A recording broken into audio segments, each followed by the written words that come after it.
तब उसे गौतम के ऊपर काफी गर्व हुआ और उसे लगा कि गौतम भी बहुत कुछ कर सकता है।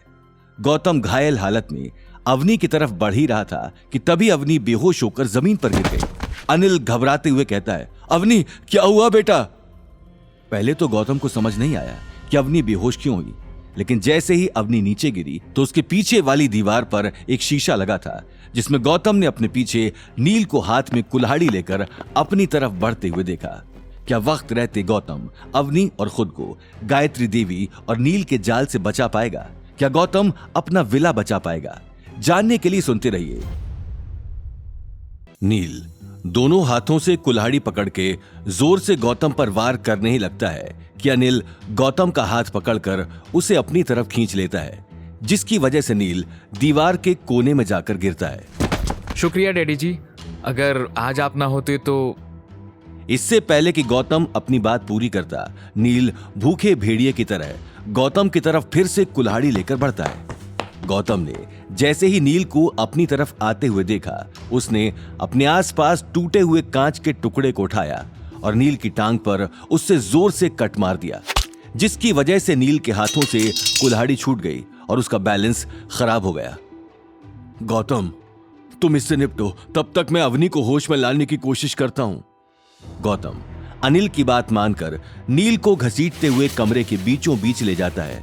नील दर्द से चिल्लाते हुए कहता है, गौतम मुझे छोड़ दो, मैं तुमसे माफी मांगता हूं। नील को पैरों में बहुत ज्यादा दर्द हो रहा था और गौतम उसके पैर का वही हिस्सा पकड़कर उसे घसीटते हुए ले जा रहा था, इसलिए उसकी चीखें निकल रही थी।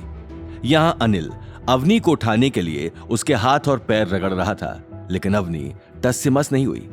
गायत्री देवी अपने घर में हो रहे घमासान को और बर्दाश्त नहीं कर पा रही थी, इसलिए उसने सबको रुकने के लिए कहा, बस करो तुम लोगों ने हमारे घर को मच्छी बाजार बना दिया है।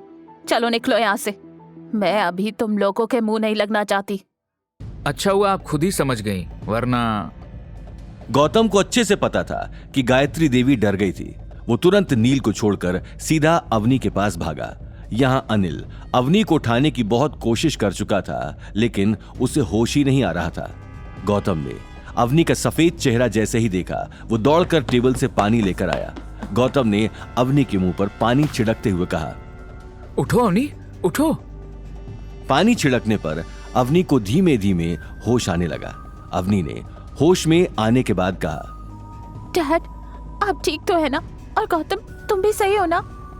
हम दोनों ठीक है अवनी, इस वक्त हमें यहाँ से जाना होगा, चलो जल्दी उठो। अवनी हिम्मत करके लड़खड़ाते कदमों से उठती है और टेबल का सहारा लेती है। जाते जाते अनिल और अवनी दादी सा को दर्द और गुस्से से देख रहे थे। उन्हें यकीन नहीं हो रहा था कि एक विला के लिए गायत्री देवी ने उन पर हमला करवाया।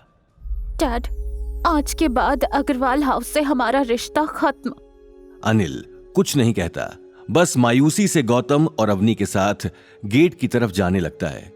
वहीं दर्द से करा रहा नील गायत्री देवी की ओर लंगड़ाते हुए बढ़ता है। नील गुस्से में कहता है, दादी सा आप क्या कर रही हैं? आप इन्हें जाने कैसे दे सकती हैं? इन लोगों ने मेरा पैर काट के रख दिया, आपकी इंसल्ट की और आप इन्हें ऐसे ही जाने दे रही हैं? क्या हो गया है आपको?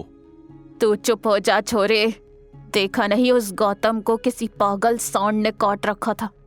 मैं ना रोकती तो आज तू मेरे पास रेंगते हुए आता।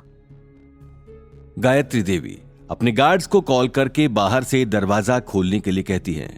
जैसे ही वो लोग दरवाजे के नजदीक पहुंचते हैं, वहां पंडित फैमिली आई हुई होती है, जिनमें रघुवीर और सिद्धार्थ मौजूद होते हैं।